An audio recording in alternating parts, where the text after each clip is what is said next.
Hey everyone, welcome back to Your Enneagram Coach, the podcast. I'm Beth McCord, your Enneagram Coach.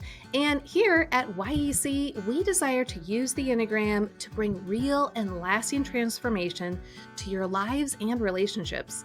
And we're deeply committed to training and raising up the next generation of amazing Enneagram coaches. Okay, so in each episode, what we desire to do is blend enlightening guest interviews with live Enneagram coaching. So we're going to have this amazing conversation with our guest, demonstrating the Enneagram's transformative power.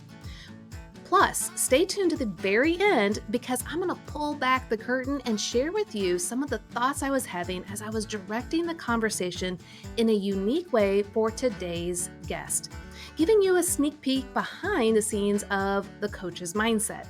So stay tuned for that. Okay. And if you're someone who's like, man, I have really enjoyed these podcasts, well, please like, subscribe, and tell everyone about it so they can follow along too.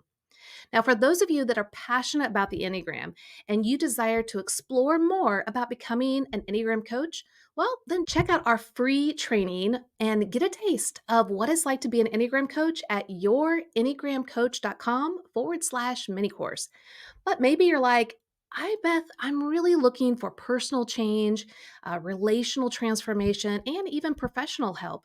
Well, this podcast is going to be so helpful for you, but I really encourage you to get your own Enneagram coach. We have so many great trained and certified Enneagram coaches, and you can get yours today at myenneagramcoach.com. Okay, hey, with that, let's dive in today. And I want to introduce you to a very special guest and a dear friend, Dorena Williamson. I am so inspired and absolutely proud of the incredible work she's accomplished in just a few short years. Dorena is a type 9, like me, with an 8 wing, and a best selling author dedicated to exploring and celebrating the differences through her captivating children's books. She masterfully addresses challenging subjects with faith filled storytelling, resonating with both young readers and adults as well. Now, Dorena is particularly thrilled when adults connect deeply with her work, emphasizing the beauty of diversity. She's also an engaging speaker, often discussing topics that are helping children to embrace the differences, fostering multicultural resources in the classroom. Together with her readers and listeners, Dorena aims to build bridges of understanding and acceptance. So, Dorena, it is amazing to have you on the podcast today. Thank you for joining me. Hello, friend. I am honored to have this conversation and coaching today. Oh, me too. Well, here's the fun thing. So, I've been watching God do his work in your life for now several years. In fact, it was back in 2016, I believe, and you can correct me if I'm wrong, maybe 15. But I remember because we were neighbors or in the same neighborhood and we had gotten to know each other, and you brought over your first manuscript. And you were hoping that I could share it with my boss at the time, who was a former publisher, book publisher, to see if anything could happen with it. And so I did. And unfortunately, nothing panned out of it. He wasn't in that lane anymore. But what I loved is that it didn't deter you, right? I mean, like you just kept going and tell everyone what happened from that moment until now. Well, gosh, I love going back down memory lane because it reminds me of how faithful God has been through a tough journey, right? You know that as an author as well.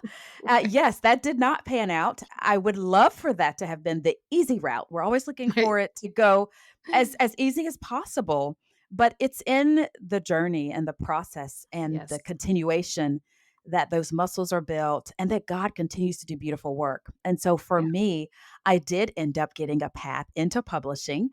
And now, 8 books later, I can't believe that I've had the joy of putting work into the world that, as you said, helps build bridges, connecting people across culture, across ethnicity with, faith-based content, but messages that do have a great, human value across our faith or even people that don't share our faith. But particularly, Yeah. I think the connection with generation. So connecting children and adults who also need to be exploring that content and even the next generations as well. And so it is so much fun, such a joy. But then there are times like now where it's like, so much.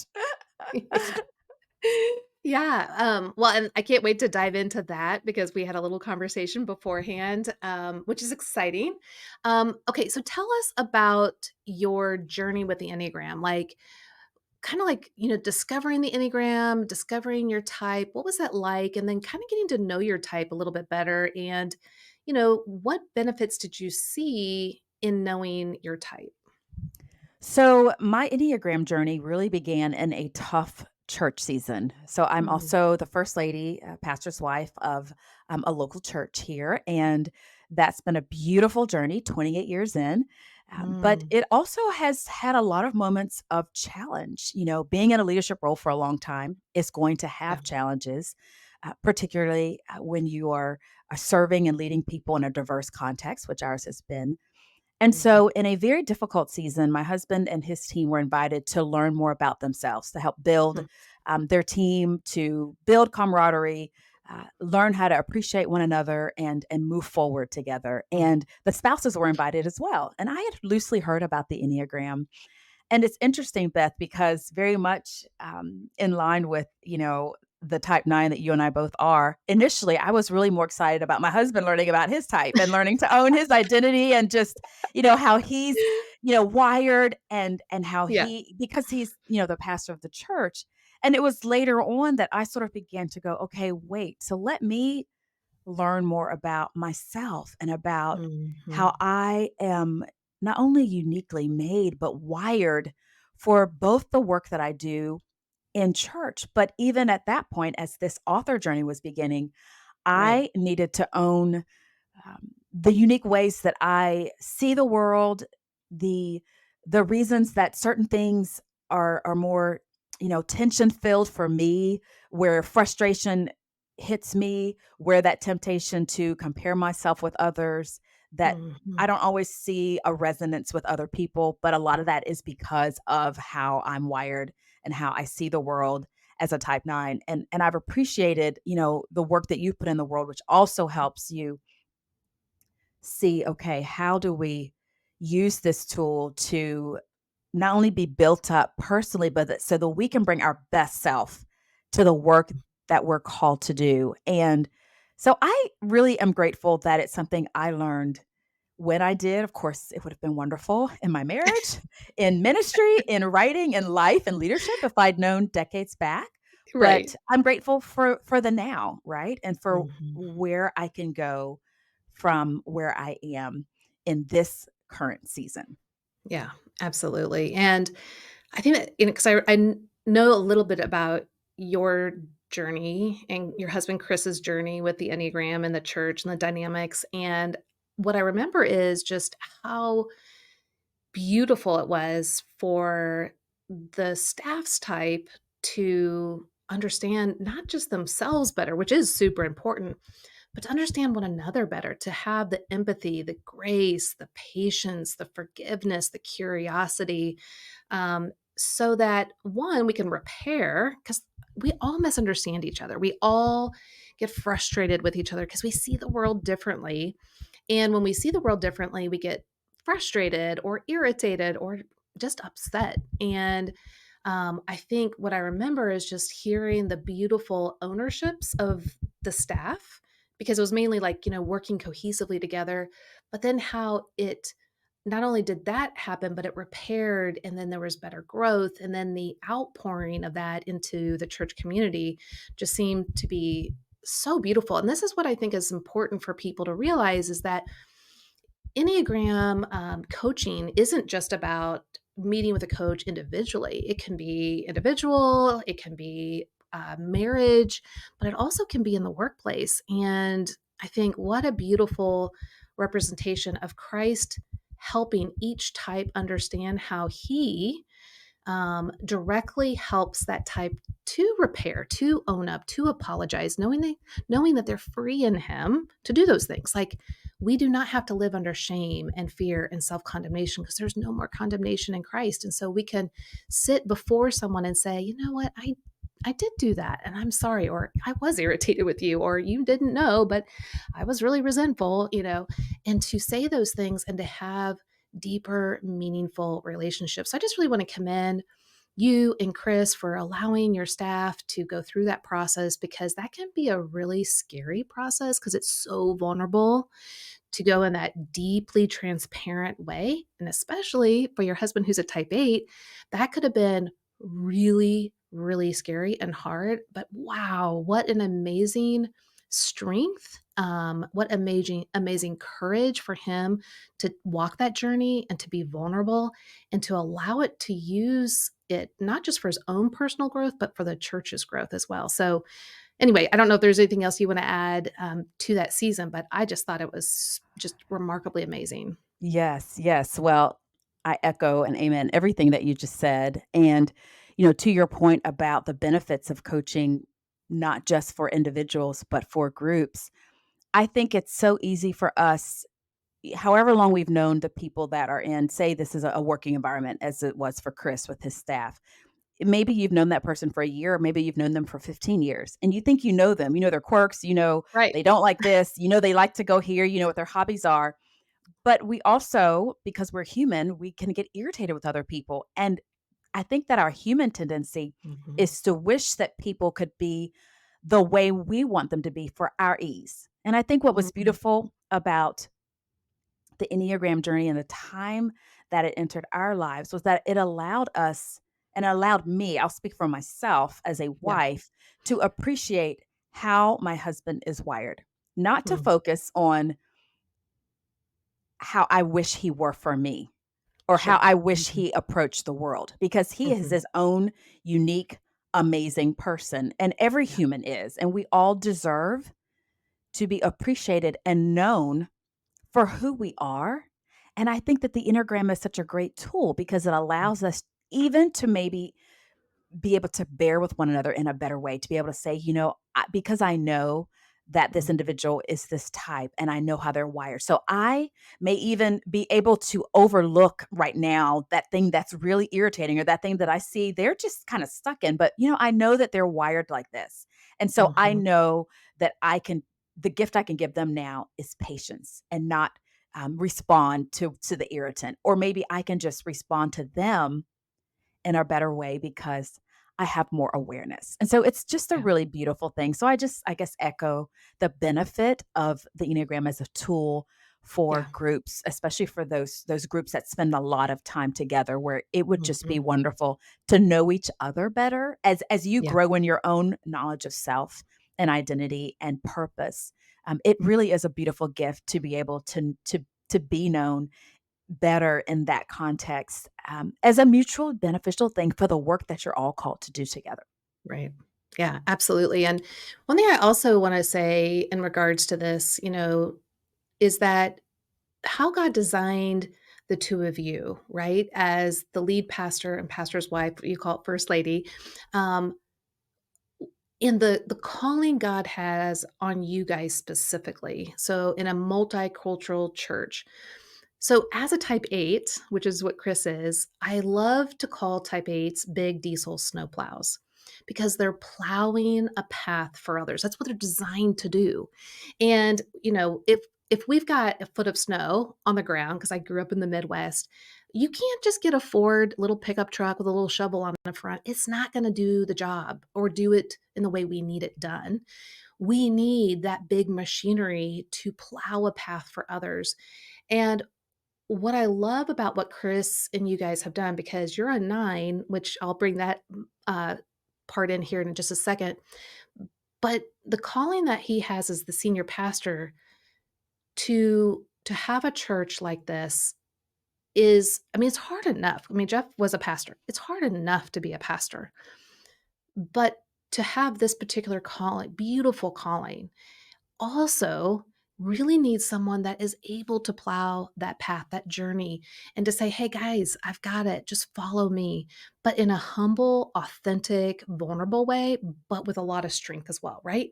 And so that is what I love so much about eights. And what I also love is how God then has used you. as his partner in crime in this in this venture, because what you've done is you've also helped him to see the other side of a person, the other side of someone's passion or mission. You know, eights aren't just like, "Hey, we're going. This is the direction we're heading. Everyone needs to follow," and but you're like, "No, there's more to see. There's more to know. Let me introduce you to more perspectives than just one." And what a beautiful opportunity for the church to have this blend of strength and passion, but also receptivity and non judgmental perspective to bring a cohesive harmony together.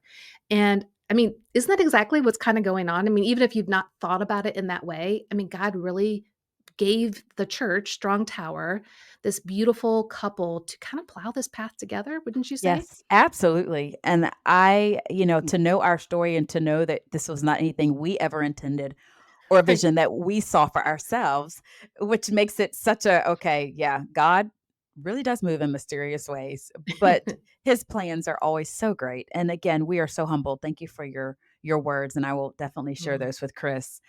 It yeah, has been a beautiful journey, and as we further embrace how God has wired us, and again, the timing in which we gained this knowledge, it really was a beautiful thing. Sort of that assurance of, you are who I created you to be. You are this way on purpose. yeah. And this is how you use it in the very best beneficial ways. And these are those guardrails to be aware of, okay, when you're Mhm. under stress, so you're under, unusual just an unusual season, whatever that might look like. This is where you need to kind of be aware, steer clear, maybe give yourself some grace because Mhm. you've got these tendencies. And so all of those things, they are just so beneficial as we grow older to hopefully grow wiser. And I know that that Yeah, is something I really want to be a part of my life is more wisdom. yeah. Okay, so I wanna unpack your type now, is the type 9, and the journey that God has called you to in the last is it 6 years? About 6 7, years? yes, about 7 years. Yes, since Okay, 7 years. 2016. Mhm. I mean, Dorena, you have published 8 books in 7 years. Like, that is remarkable because I know what it's like to put a book together, to be very strategic and thoughtful, and then just all the back and forth with the publisher. There's so many things that happen behind the scenes. It's not as simple as you just sit down and you put something together and it's just, oh, this is so great. There's just a lot of work that has to be had. Um, and as a 9, so the 9, we talk about having this internal fog. It's like, what do I want? What are my passions? What are my desires? What are my abilities? And it can take a long time for that fog to dissipate enough to have clarity and to have the drive and the passion to really go for it. So, talk about when that kind of wake up call for you and that you were really just going to push forward with this calling, and what were the internal struggles to get from where you were to where you are today? So I think God was really kind in the path to becoming an author that he charted for me. Mhm. Um, the Bible, for those who know the Bible and in the scripture talking about running the race marked out for us, very much like an athlete or a track and field to be specific. And I didn't run track and field. So forgive me if I totally butchered the Me illustration. too. Please, yeah, give me grace because that's not really my lane. But my understanding is, of course, there is a lane and you must stay in your lane, right? And if you Yeah. step out of that lane, then there's disqualifications and all of these things. And even this idea of, in a race where there's several people that there's a passing of a baton and there's strategy in every Mm, part of that of athleticism, period. But in terms of track and field, there's strategy that has to be executed.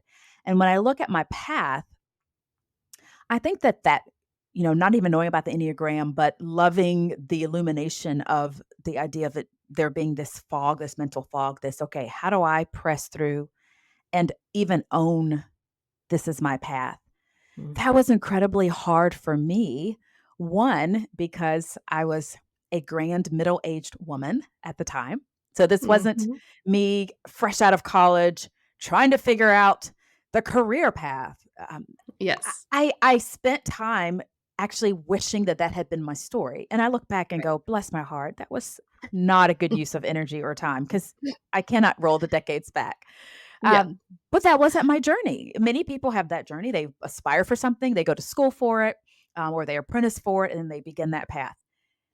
It was a calling that found me in my middle age, raising teenage and burgeoning adult children, going about my ministry life and the work I was doing, and God began to give me these story seeds. And so the first owning was, "Oh, wait, I believe that what I'm writing in my journal isn't just another Mm. journal entry about life or about struggle or about what I'm praying for.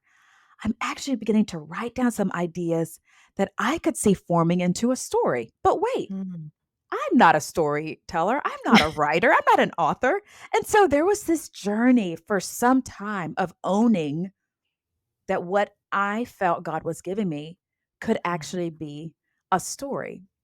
And so I talk about those factors: my age, my season of life. I also must insert being a Black woman coming Mm. into publishing, knowing, especially in Christian publishing, that there still at that time was so much lack of representation, and the story seeds that I had were full of that. Were Mm. intentionally stories that would gift more racial representation, infusing faith and culture in ways that had not been done in a generous way before. I'm Yeah. grateful that now, a few years later, there's more work out in the world, both in the Christian market and in the mainstream trade market. But adding all those factors together, it certainly was such a a difficult entry point for me. And now that I understand being a type 9, I can look back and give myself even more grace and be thankful that I didn't give up, because I was Right. very tempted at several points when, you know, I didn't get the yes, or, the reach out to you thinking, "Oh, that would be so easy." That and you Right. could even see I could even see all these pieces of the puzzle coming together, Yeah. like in the story. That would just be so great. My friend Beth passed it on to this person, and then voila. And Right. and so when those things continued happening, there certainly was this place of, okay, do I deserve this? Can I own this? Can I really do this? And then the doubts come in. And fortunately, I was not posting or sharing broadly on socials, or with a lot of friends. I really felt God telling me that I was to develop this work in the dark, Mhm. very much as a Mm. farmer or someone who sows seeds, puts those seeds into the soil in Mm. faith, and the greatest work happens underground in the darkness, if you have if if you will, in a place of secrecy where it's not visible, the work that's going on. And Mm. so I believe some of that was because it wasn't just my stories that were growing, it was me Mhm. as a human, right? As a woman, as a mother, as a middle-aged person dealing with the things happening in culture, and feeling like I was being given some seeds that could help bring a harvest. Yeah. And I've seen God do that, but it certainly was that boy, I'm not even sure how I can enter into this new space. And I think I've seen the benefit now of being someone who loves to encourage other people who are coming, particularly on that ramp of owning the author journey and the gift of stories to share, because I know what I didn't have, and I know Mhm. those hard places that, where I almost gave up, but Yep. I didn't, and I just was like, "Okay, I'm gonna press on in faith. I don't know how this is gonna look, but I'm just not gonna quit. I'm gonna keep going in hope Yeah. that someday, Yeah. somehow, it will come out." This this picture just kinda entered my mind of Pilgrim's Progress and, being on that path and having the 2 lions that, deterred so many people and they ran back and ran away, and to realize they're chained, And for you to be that faithful friend next to another person and saying, I know it looks scary. I know it looks daunting, but don't run away. Keep going and press forward. It's so important. And I think that's really the the beautiful voice of the 9 wants to champion others in their life. We want to spur them on, encourage them, be their cheerleader. Because in our mind, the false message record player, one of the messages is don't assert yourself, or your presence doesn't matter, your voice doesn't matter. And the Holy Spirit has come in and through your life specifically through multiple means, him himself directly, scripturally, but also through friends, Chris, and others that have said, no, Dorena, your calling matters, your presence matters. This story and that story and this story, all the 8 stories, that you have, they all are important to keep moving forward. And you pressed forward, which is so hard for a 9 because, again, any moment we get pushback or negative feedback or someone's unhappy, it's these big lions that you can't see that they are chained up. And it's like, oh, you know what? I think I'm going to hightail it out of here. But I'm so proud of you pressing forward, trusting in God, using his strength to get these messages out there in such a beautiful, tangible, easy to understand way for not just children, but for adults as well. Now, what happened the other day as we were talking is so us 9s, again, we have this message, don't assert yourself. Does your voice matter? Does your message matter? Um, and so we get stuck in inertia. So either, what's in motion stays in motion, what's at rest stays at rest. And so a lot of times we get stuck in at rest. And that means maybe we don't have a passion. We don't know what we want. What direction should I be heading? And so we merge, we go along to get along with someone else. And sometimes that's okay. There's places for that.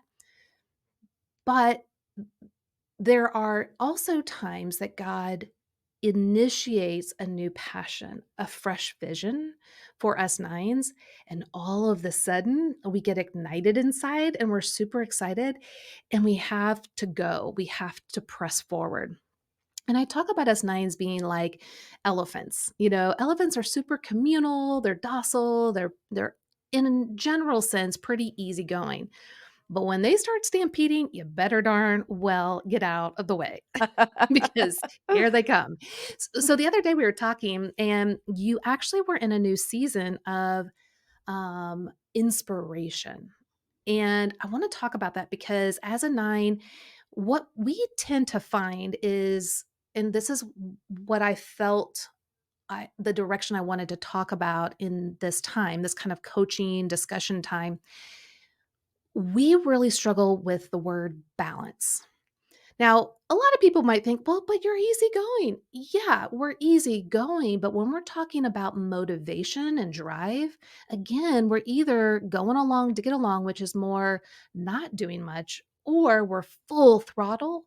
For me, at least, is because I'm afraid if I don't push full throttle, I might stop and not start again.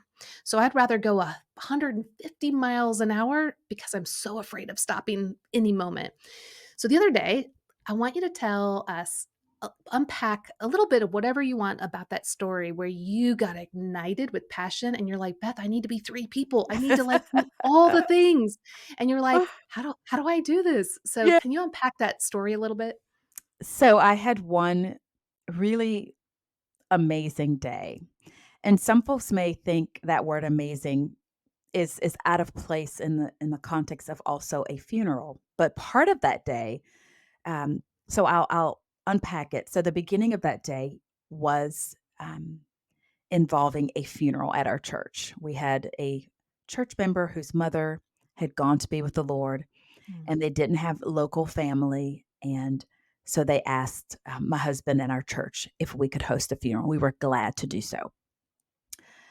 And so at the viewing time before the service, we are standing up front, and this church member's wife turned to me and said, Dorena, I would love to get some book recommendations from you because our young son is asking questions and I'm struggling to give him answers because this is his Nana who just went to heaven. And I'm trying to understand how to answer him when he asks, where's she at? When's she coming back? And Yeah. so, as an author, like what recommendations do you have? And that's not an uncommon question from people in our church or people in the community. I'm grateful to be sought out for that kind of wisdom as an author. Not that I have all the answers, but just that people would even consider that I might have some resources to share. Mhm. And I did. But what that question also stirred in me, where that, igniter got turned up, is that I actually am at the moment, in the process of querying a story about grief, a children's book, Mhm. because it's something that's been on my heart for some time. Another relevant topic, as you mentioned, I love to approach those difficult topics with grace and truth and help connect the generations, the children and the parents. Yeah. And so she had no way of knowing that her just question to me about, do you know resources that would help our young son? Mm. It turned on that ignition. And I continued through that beautiful funeral service and wrote down additional ideas about other stories on the funeral bulletin. And I don't want that to Yeah. seem irreverent, but I wrote it on his mother's bulletin so that I would remember when those story seeds came to me. I like to document Yes. when, so that when I can go back, I know, oh, that's right. Those things were swirling while I was remembering and hearing the beauty of this woman's life. And God was giving me stories that could maybe seed the Mhm. next generation. So I wrote Exactly. those down. And so my husband and I left that funeral and headed back to Franklin to meet a sculptor friend. This gentleman did a United States color troop sculpture that sits in the downtown square of Franklin. And my Mhm. husband was a part of the team that did that sculpture and that helped to bring that momentous occasion to our city. And it was one of the highs of that year, 2 years ago. It was It so was amazing. needed. Yes. So needed. Oh my gosh. The event, garnered over 1 billion media hits, and so for the city, it was a Wow. big, like, the biggest deal that our city of Franklin has ever had. And so this sculptor lives in Ohio. He has Tennessee roots, and he was back in Mm. town just for that afternoon and had reached out to Chris to say, "Hey, I'd love to meet you guys at the sculpture to have a little nostalgic moment." And Chris said, "Well, hey, we have Mhm. a funeral, but we can come during this time." So we leave the funeral, head to meet him. And as we're approaching, there's a group, as many groups come to downtown. There's a group looking at other things in downtown, and they kind of got swept into our conversation. And when they found out that the sculptor was there and one of the architects of that movement, my husband, was there, they got super excited. And it was kind of a star studded moment. Can we take your picture? Blah, blah, blah, blah.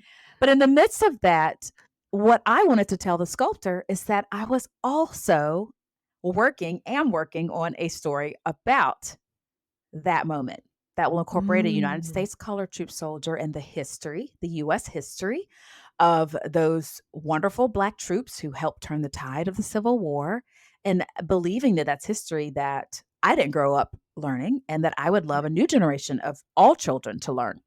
So I wanted to tell that to the sculptor because I value his creative work in helping to literally create what's in our downtown. And so Yeah. I'm standing there talking with him, asking him questions, and he's a man that's older than us. So I wanted his wisdom, and he gave it in even more than I expected. Like I took video clips and because I wanted to just be all in the moment and Yeah. garner all of this. And then we walked away, and my husband looked at me and said, "You are just full right now, aren't you?" And I was like, "I am." And then an hour later, I'm on conversation with you to talk about Yes. our preparation for this. And I was like, "That I'm writing this and I'm working on this. And then today I got inspiration about that. And I need about 3 of me to Yeah. fulfill all the things that I want to do because Yeah. I there are times when you're going, okay, so Lord, what should I work on now? What ideas are on the back burner that I should Mhm. develop?" And then there are days like that when it's like, "Oh gosh, Lord, can you turn the inspiration spigot off because it's gushing Right. right now and I don't have enough buckets to contain it." I'm writing down Yes. and I'm recording on video clips and I'm writing on funeral brochures and collecting all the things so that I can come back to it. So that Yeah. fog, as you mentioned, that sometimes comes Yeah. as a creative, that I can press through it. Mhm. And so your words about our wonderful 9 challenges with balance were so fitly spoken to me Mhm. because it was just a reminder that, yes, take a deep breath, sis, Yeah. and prayerfully figure out what that Mm. balance is supposed to look like in this season where the inspiration is coming on strong. Yeah. And what do we do with that? So I think let's walk that journey together. So like you said, you're a pastor's wife. You're a mom of now adult children, but they're still young. And so there's lots of things happening in their lives. You are an author and speaker. There's lots of things going on. And yet you still have more calling to unfold and to be done. And now God has dumped a bucket of lots of ideas. And so do you I guess I wanna ask this question out of curiosity because I'm a 9, but that doesn't mean we're all exactly the same. Is part of your fear similar to mine where I love the clarity, the vision, "Oh, I know what I wanna do," but I also at the same moment have the fear that I might not finish it because 9s can get distracted really quickly, really easily. It could be because someone would like us to do something and we just go along to get along and we're just, trying to help people or make people happy, or it just feels good. Or maybe someone has a need and we move over in that direction. All of a sudden, our life gets really full, or we get sidetracked enough where we think, you know what, I don't think that passion really will pan out. I don't think my vision really needs to be captured. I don't think I need to do someone else will do it. And so we kind of stop ourselves. So is that a fear that you have when it comes to I want to push so hard because I'm afraid of stopping or slowing down? Does that come up for you as well, or is that just a me thing? I don't feel so much that, and I won't say never. If I'm being vulnerable, I think my wrestling is literally specifically when I think of the writing projects that, gosh, everything is is urgent. Everything needs Mhm, to come out right now. And the truth is that everything doesn't need to come out. Everything can't come out right now. And mm, it may even be me asking, am I supposed to be the one, right, mm, to write on that? So there could be that fear of missing out, but mhm, acknowledging that that's not actually true. mm, I'm not missing out because if I just sit back and look at my publication path leading up till now, there are stories that I would have thought would have come out years before they did.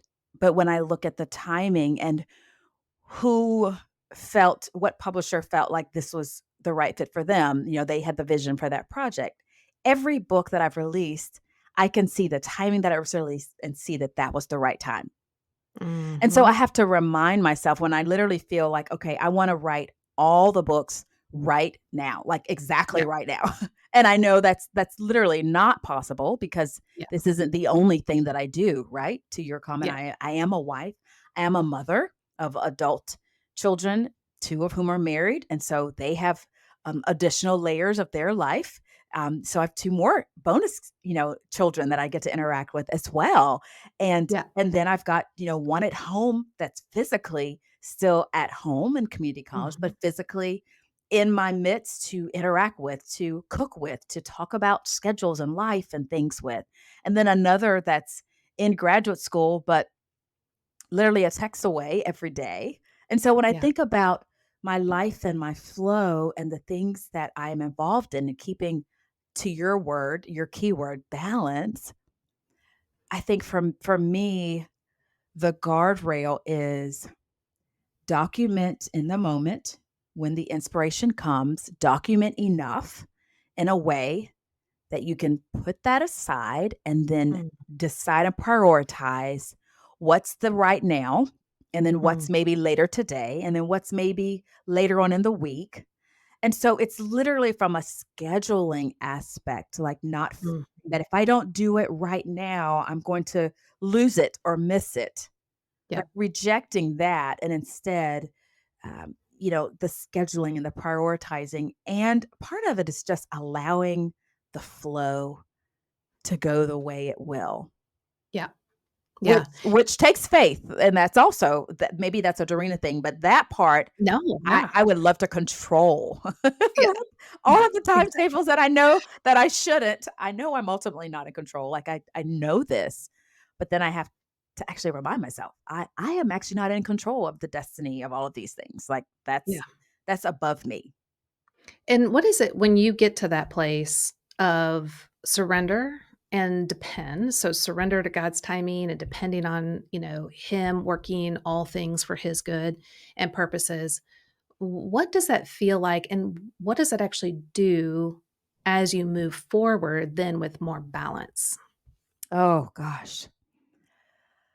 Oh, it it reminds me that, and this is a term my mom loves to say, that God is the blessed controller of all things. Mm, And that is soothing for my heart as a daughter, yeah, as a daughter of a perfect heavenly Father, to know that he is ultimately in control. yeah. And that yes, there are things that I can be intentional about, the use of my time, Mhm. keeping my health prioritized so that I can execute um, in the best way. To your point mentioned earlier about what do I say no to? That's not as hard as it used to be, but in the beginning it was hard because I wanted to be out there doing any and everything that I was asked to do because Yeah. you hear those words in your ear, well, marketing, well, getting yourself out there and Yeah. getting your message out there and all. And so the dance of, well, gosh, I have to say yes to it all. Right. And so realizing, actually, no, you don't. So Mhm. there's exercising that life skill of prayer, because Mhm. in prayer, God gives you clarity. He calms those anxious places and soothes the doubts and Mhm. directs and says, okay, this is actually the wise direction for you. And this one is going to be a graceful but firm no, so that you Yeah. can prioritize those things that you are to say yes to. And then not to, because I'm a nine, worry about how that person feels about my no. Right. Yeah. Oh Oh, gosh, yeah. That's right. I don't want to hurt their feelings. I don't want to give them the impression that I Yes. whatever.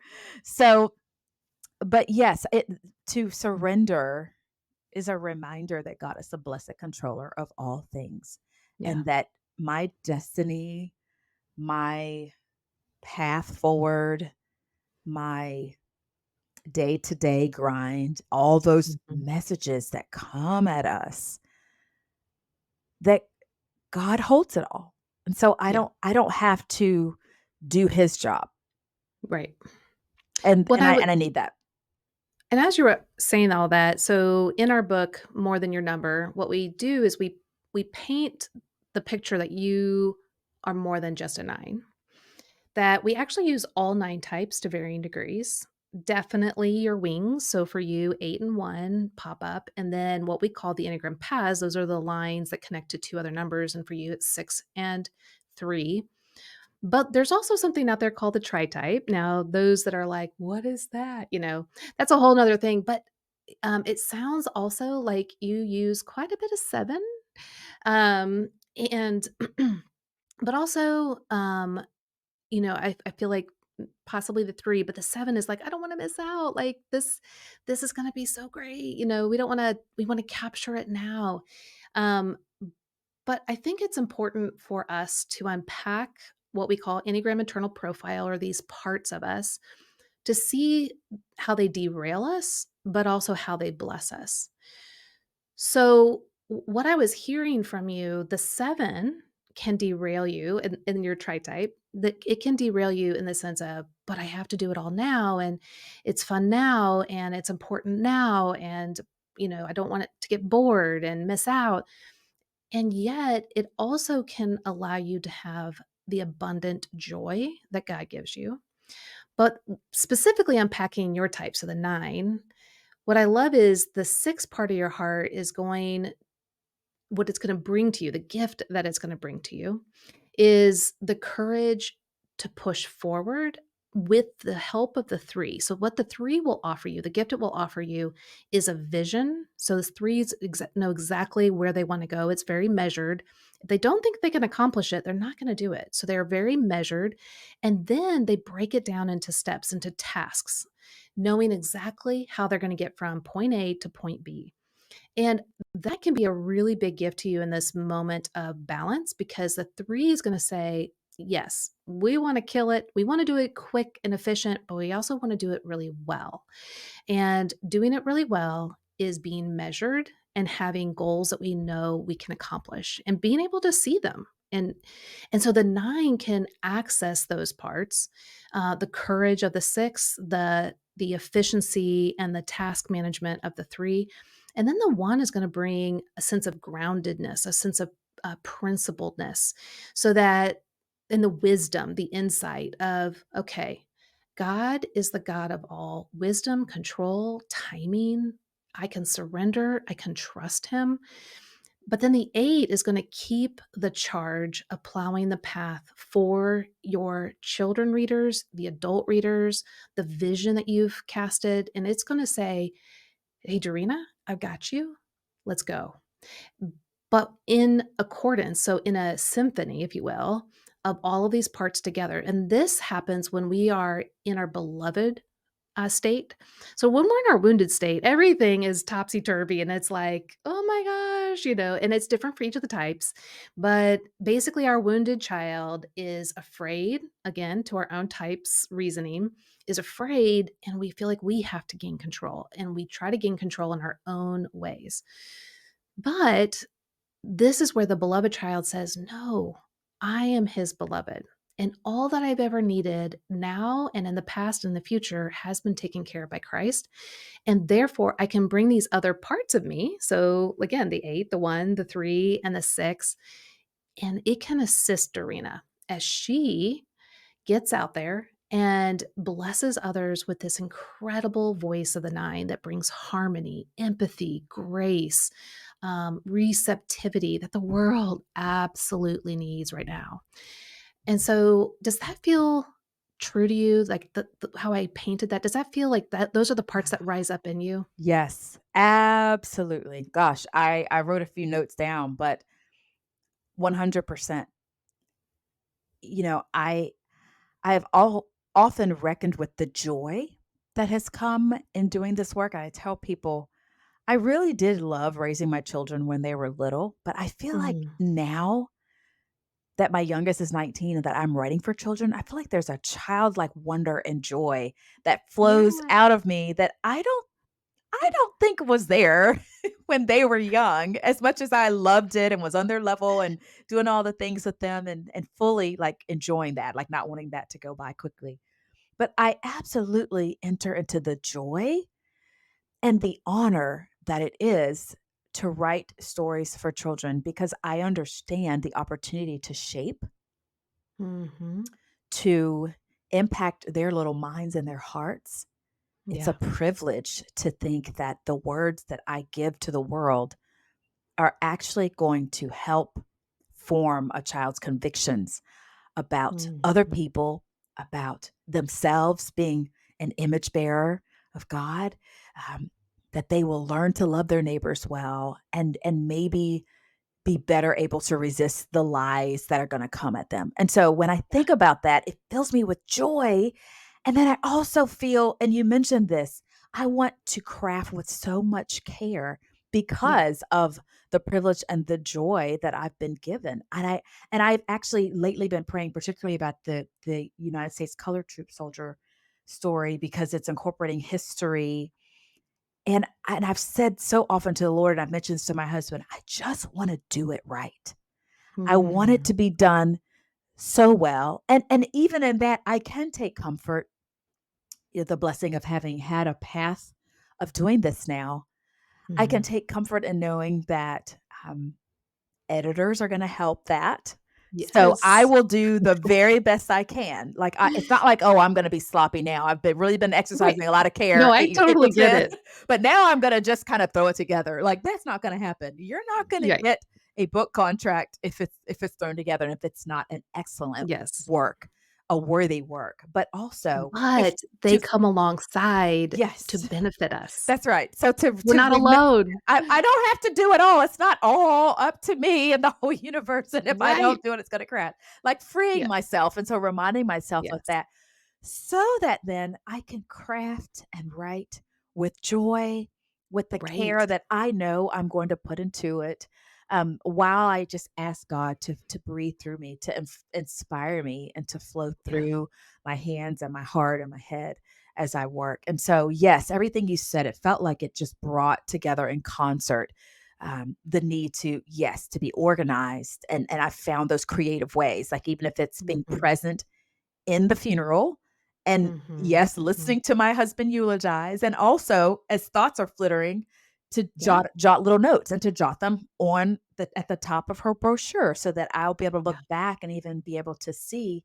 And in time, Lord willing, be able to share with this precious family that their mom's Yes. journey was even part of the story, because now I also know that the story behind the stories are Mhm. beautiful, and you need to be able to embrace those and document those. And so learning what that looks like for me, sometimes it's a capturing a quick voice memo as I'm driving because I can't write it Mhm. down and I don't want to depend on being able to remember it in the course of a day and the things that happen. So that's been part Yeah. of that organizing, is figuring out what works for me. I can watch webinars and hear other people's wisdom about how it works for them, but Yeah. then you have to decide, okay, is that how I flow? Like, Mm. am I trying to become someone else or do it like someone else? Or am Right. I figuring out how it works for me and then flowing in that so that that keeps me Mhm. free, that keeps me focused, that allows me to capture the inspiration and feel more organized. So then when the right time comes to work on whichever project it is, I have that um, I have the space ready to go back to it. And so I think again, giving myself grace, that that's part of the nine struggle Mhm. is having to kind of press through, the inertia and whatever that might look like. But also, Yes. okay, this is how you're wired. So document it, have it down and ready. Yes. So when the time comes, then you're ready to Yes. pick it up and move forward.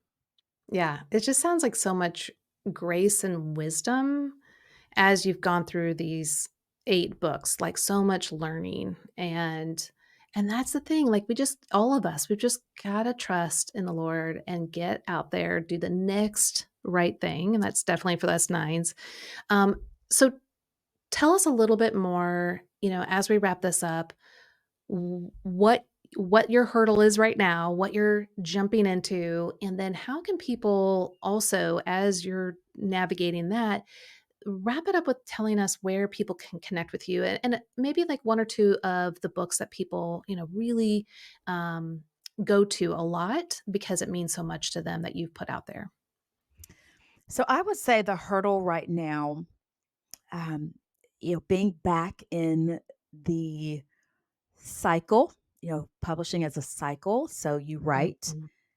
and then it's queried, whether you're doing that or an agent is doing that. And then a publisher says, yes, we want to work this project with you. We want to put this out into the world. And then you go through the life cycle of that. And sometimes it's more than one book at a time. I've worked on 3 books at one time, actually, which was a Yeah. lot of fun. Yeah. I look back and go, how did that happen? But it was actually a lot of Right. fun. So now my hurdle is being back in that querying place. So I have work being Mhm. queried, and I also, as I've described, am writing and not lacking inspiration. Since your Mhm. conversation in mind, there's another. Oh, I think I want to write about this, and so I documented and did the things I know to Yeah. do, and put that on the shelf. And so there's no Mhm. lack of inspiration, and it's a joy. But the hurdle is to execute well, to trust, because the querying cycle is completely out of my control. I cannot Mm. enter into that and make that happen. So that is publishers making decisions, and it's a Mhm. place of faith again, because I've Yeah. been here before and I know that the waiting is an interesting timetable because it's not precise. Right. I wish it were. On October 1st, you will absolutely have a Yes. word. That's not how publishing works. So No. the hurdle is Right. also waiting and trusting again Yeah. that the good work I've produced, that there is the right home for that work, and Yeah. also continue the writing that I'm doing. But those are good hurdles, and I'm grateful Mm. for the opportunity to write and to prepare more seeds to sow. I'm grateful Mhm. for a full fall and going into winter of opportunities to speak in different Mm. settings, in schools, conferences, and to share the wisdom that God has given me in those modes as well. Mm. Um, in terms of the books, I'm delighted today. I didn't think about this when we scheduled today, September 20th, but this is the first anniversary or book anniversary, as they call it, of my book, Brown Baby Jesus. So it released last Oh, year on September 20th. And when I realized that on my calendar, I was filled with joy again. And I went back down yeah. memory lane and thought about, when you're marketing the day that a book is released, you typically do, some big, posts and or lives or things like that. And Yeah. so it released in September 20th, a book about baby Jesus. And so I was fixed on finding somewhere to take a picture with the book that looked Christmassy. And that can be a Uh-huh. little bit of a challenge in September, and so I was Right. remembering that we went to our local Cracker Barrel because they already have Christmas trees decorated, That's and I was right. like, "Okay, Chris," and I'm looking around like, "Are a lot of people watching me? Like, what's this lady doing taking a picture by the Christmas tree?" But Yeah. that's what we did, and that's what we posted, and so I went back Aw. through the memories of, all of the beautiful boy, we did a lot of work. Every book is a lot of Mm. work, but that book was a lot of Bible study and concordances and you know different Bible resources and historic resources to make sure we Mm. captured first century Egypt and Bethlehem correctly. And so that book is really special to me today because it's been Yeah. out in the world for 1 year. And although it's a Christmas story, it's really a year round celebration of the people in Jesus's genealogy Mhm. and his family tree that God designed, particularly those beautiful women, and how Mhm. that's a reflection of all the people that Jesus came to save. And so, so I have Oh, to that's so highlight that amazing. one because it's Yeah, today's absolutely. that special day. And then I think we're gonna also put in the show notes or the resource notes my latest release, I Know Who I Am. We've got some Mhm. fun ways to put that message out for families and churches. So on my website, there are several free resources that Good. parents can print out. They're things you can download, print, or your church can print, and you can laminate. But some wonderful little cards that you can put in lunch boxes or put on the mirrors of your littles. Use it as you're on your way to school or church to remind them of their identity in Christ and to expand their worldview to see children all over the world. Mm. And so that was really a joyful celebration to put out into the world. And I'm excited to just let your listeners know that they can really take a trip around the world through the Yeah. 14 spreads that are in that story, and again be able to use free resources and share those with their church and their leaders and their communities so that kids can be encouraged and affirmed to know Right. who they are. Ah, love that. Ah, such a perfect book for a 9 to be speaking on. Okay, so where can people, uh, find your resources and stuff? Yes, absolutely. So I would love for folks to go to my website, DorenaWilliamson.com, and the resources can be downloaded there. I love to receive reach outs on socials as well. I'm on Instagram the most, but I'm also on Facebook because my mama is, and I'm here and there on Twitter, on the X. It's a little it's different. Let's just say that nowadays, Yeah. but I do Yeah. hop on there at times as well. So would Good. love to connect with people and serve in any way. Absolutely. Well, thank you so much for being here today. Just as a dear friend, thank you for your inspiration and really just as a night, I just want to say thank you for getting out there and doing it and continuing to do it. I know it can be hard and exhausting for us nines, but it's so worth it. So thank you so much. Absolutely. Well, thank you again. I am so encouraged and energized from our conversation Thank you for just reminding me that I am created on purpose and with a purpose. And I hope that Mm. this conversation is an encouragement to others out there. Yeah, absolutely. Thanks. Well, I trust that you enjoyed experiencing the profound impact that the Enneagram can have when we're talking about a person's personality type, where God has them, where they're wanting to go, and the hurdles that they're experiencing. And I hope that you can see how having a trained Enneagram coach can really highlight and hone in on your personal dynamics. And so, if you're the kind of person out there that's going, man, that clarity, that self awareness that was really brought up during this conversation, I want a certified Enneagram coach to help me specifically. And that's what we've trained our Enneagram coaches to do. They're going to really dial in and help you to have the clarity and the insights that you're looking for, but tailored to your specific Enneagram type. So if you want to find the perfect coach that fits you, go to myenneagramcoach.com. But if you're listening, you're like, man, that's really fun to talk about the Enneagram with someone and help guide them. Well, maybe being an Enneagram coach is the next step for you. And if so, get our free mini course at yourenneagramcoach.com/mini course and just get a taste of what going through our certification program is like. But in that course, we're going to give you some real tips that you can use right now. Well, thank you guys so much for joining us today. I hope that seeing through the lens of Enneagram coaching can be really fun and inspiring. And let me just share with you some of the thoughts that I had as I was talking things through with Dorena. So one, you probably heard me bring up the type 7 towards the end, and I hadn't had the time to really explore her tri-type. Now, if you are out there and you're like, what is the tri-type? Well, I just recommend that you go listen to Catherine Faver on YouTube, but it basically says that you have a main type in one of the triads and then two sub-main types in the other triads. And this isn't talking about the lines that you're connected to or the wings, though, of course, those are there too. But it sounded to me, without confirming with her, that 7 is a pretty big part of her. Now, it's not her main type, but 7 is like, "Hey, I don't wanna miss out. I wanna get after this. This sounds really fun." But life is full, right? She's got lots of things that she has to also do, and therefore, she is not only as a 9 wanting to either be in motion all the time or chill out all the time, but that 7 part of her amps up the we've got to do it all right now. And so I wanted to highlight that because the understanding of how these different parts of us, because we use all 9 types to varying degrees, but having that insight also lets us to normalize it, to also to recognize and not to be ashamed or put it down or the fact that she doesn't have to miss out, that there's a part of her that feels anxious to get out there and to do it, to not miss out. And she can tell that part, hey, it's okay. God and his perfect timing has got us. And it's great that you're capturing all these thoughts. It's great that you are writing them down so that in due time, we will get after it. In due time, he will set in motion what needs to happen.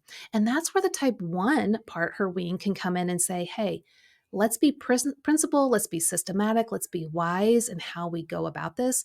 And then the 3 again is going to say, hey, let's write it all down, map it out. We will accomplish it in his due timing. And that 6, I love my 6s because they give us the courage to persevere when there are hard times. And that 8 part of her heart is going to plow the path, while the 9, which is the one that's leading the pack, is going to bring the encouragement, the insight of all 9 types to her audience so that each of them that's reading it feels blessed and spoken to.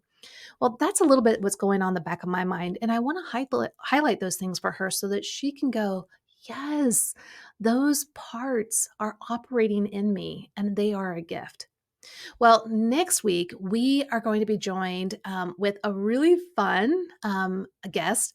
Lori is the founder of Simply Be Organized. Now, what's amazing is she takes the Enneagram into her clutter coaching, right? So, if you are the type of person that you're like, I need some help with organization or decluttering, she actually brings it into a customized, tailor formed on your Enneagram type. So I can't wait to unpack that next time. And as always, remember the Enneagram reveals your need for Jesus, not your need to work harder, because it's the gospel that transforms us. Thank you guys for joining me today, and I can't wait to continue exploring the Enneagram so we can join together in our journey of transformation. So I'll see you next time.